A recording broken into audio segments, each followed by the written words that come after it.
అగ్రిగోల్డ్ బాధితులకు అండగా ఉంటారని ముఖ్యమంత్రి చంద్రబాబు భరోసా ఇచ్చారు. ఎవరూ అధైర్యపడొద్దని, కంపెనీ నుంచి ఆఖరి పైసా వసూలు చేసే వరకు విడిచిపెట్టేది లేదని స్పష్టం చేశారు. అగ్రిగోల్డ్ మోసంతో చనిపోయిన వారి కుటుంబాలకు 5 లక్షల రూపాయల చొప్పున పరిహారం అందజేశారు.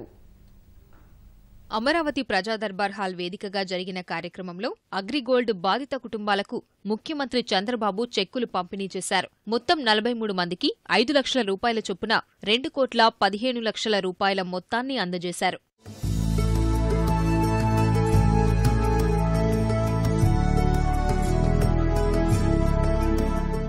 గత ప్రభుత్వ హయాంలో జరిగిన కుంభకోణంపై తాము రాగానే దృష్టి సారించామని, సమస్య పరిష్కారానికి చిత్తశుద్దితో కృషి చేస్తున్నామని గుర్తు చేశారు. మొత్తం 8 రాష్ట్రాల్లో 32 లక్షల మంది అగ్రిగోల్డ్ బాధితులు ఉండగా అందులో రాష్ట్రం నుంచి 19 లక్షల మంది ఉన్నట్లు వివరించారు. రాష్ట్రంలో వేలాది మంది నుంచి 3,941 కోట్ల రూపాయల విలువైన డిపాజిట్లు వసూలు చేసిన నిందితులపై 14 కేసులు నమోదు చేసి అందరినీ అరెస్టు చేయడమే ప్రభుత్వ చిత్తశుద్దికి నిదర్శనమన్నారు. అగ్రిగోల్డ్ ఆస్తులు వేలం వేయడానికి జిల్లాకు కమిటీ చొప్పున 13 జిల్లాలకు 13 కమిటీలు వేయాలని హైకోర్టును కోరామని చంద్రబాబు తెలిపారు.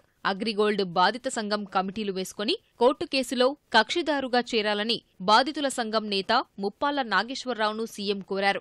న్యాయ పోరాటానికి ప్రభుత్వం సంపూర్ణ మద్దతునిస్తుందని భరోసా ఇచ్చారు. పార్టీ ఓటు వచ్చింది ఆ మధ్యలో, సుభాష్ చంద్ర ఫౌండేషన్ అని, దానికి కూడా మనం ఒప్పుకున్నాం. వాళ్ళు వచ్చి మేము తీసుకుంటాం మొత్తం ఆస్తులు, మాకు డాక్యుమెంటేషన్ మా పేరుతో మీరు ఇవ్వండి, మేము ఎప్పటికప్పుడు ఇవన్నీ ఆస్తులన్నీ ఆక్షన్ వేసి 1 by 1 మేము ఇచ్చుకుంటా పోతాం, ఇప్పుడైతే ఇమీడియట్గా ఒక 2,000 కోట్లు తీసుకొస్తామని కూడా చెప్పారు. దానికి మనం ఒప్పుకున్నాం కానీ దానిపైన కూడా ఆరోపణలు పెట్టారు. మీరు ఎవరు మాట్లాడాల.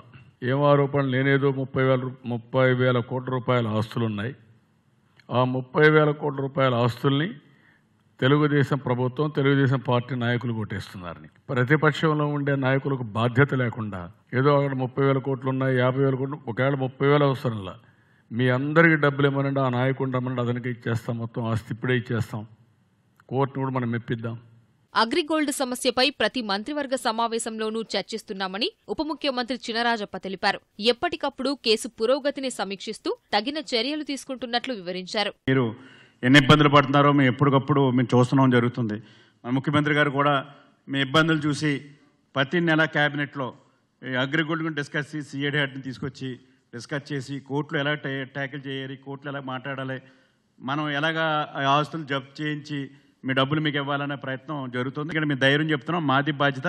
ముఖ్యమంత్రి గారు భుజాన్ని వేసుకుని, ఎందుకంటే ఈ కార్యక్రమం ఎవరో చేశారు, అయినా సరే నేను చెయ్యాలి, నేను క్యాబినెట్లో మాట్లాడి డిస్కస్ చేసి ఇది ఎట్టి పరిస్థితిలోని డబ్బులు ఇప్పించాలనే ప్రయత్నంలో ముఖ్యమంత్రి గారు ఉన్నారు. మీరు నమ్మండి అని చెప్పి మీకు అందరికీ తెలియజేసుకుంటూ, మీరు ధైర్యంగా ఉండండి, మీ డబ్బులు మీకు ఖచ్చితంగా ఇప్పిస్తాం, ఖచ్చితంగా మేము డబ్బులు వసూలు చేసి కోర్టు ద్వారా డైరెక్షన్ తెచ్చుకుని మీ డబ్బులు మీకు ఇచ్చే విధంగా అన్ని ప్రయత్నాలు చేస్తామని చెప్పి మీకు అందరికీ తెలియజేస్తాం. అగ్రిగోల్డ్ కేసు పురోగతిని నిరంతరం పర్యవేక్షిస్తూ అవసరమైన చర్యలు తీసుకుంటున్నట్లు సిఐడి డీజీ అమిత్ గార్గ్ తెలిపారు.